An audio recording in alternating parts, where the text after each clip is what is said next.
அடுத்து பிறவியே இல்லாத முக்தியை கொடுக்கும் பிரதோஷம் பற்றி உங்களுக்கு தெரியுமா? பிரதோஷம் அப்படின்னா சிவபெருமானுக்கு மிகவும் முக்கியமான நேரம்.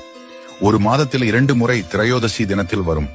இந்த நேரத்தில் சிவபெருமான் நந்தியின் கொம்புகளுக்கு இடையே திருநடனம் ஆடுறார். இதுதான் பிரதோஷம். இதுவே சனிக்கிழமை வந்தா அதுக்கு சனி மகா பிரதோஷம் அப்படிங்கிற பேரு. இந்த நாளில் விரதம் இருந்தா 1000 மடங்கு அதிக புண்ணியம் கிடைக்குது. பிரதோஷ நேரத்துல 4:30 மணி முதல் 6 மணி வரை நந்திக்கு அருகம்புல் மாலை சாற்றி நெய் தீபம் ஏற்றி பச்சரிசி வெல்லம் வச்சு பூஜை பண்றது வழக்கம். இது மட்டும் இல்லாம சிவன் கோயில்ல வலம் வரதும் சிறப்பு. ஆனா பிரதோஷ நேரத்துல ஒரு வித்தியாசமான வலம் வரணும். அதுக்கு சோமசூக்த பிரதட்சணம் ஒண்ணு பேரு. நந்தியை வணங்கிட்டு சிவனுக்கு அபிஷேகம் செய்யும் நீர் வரும் கோமுகி வரை சென்று அங்கு நின்று வணங்கி பின்னர் அதே வழியாக வலம் வந்து சண்டிகேஸ்வரர் வரை வந்து அவரை வணங்கி மீண்டும் கோமுகிக்கு செல்ல வேண்டும். இப்படி 3 முறை வணங்க வேண்டும். இந்த பிரதோஷ தரிசனத்துல சகல பாவங்களும் நீக்கி பெரும் புண்ணியம் கிடைக்கும்.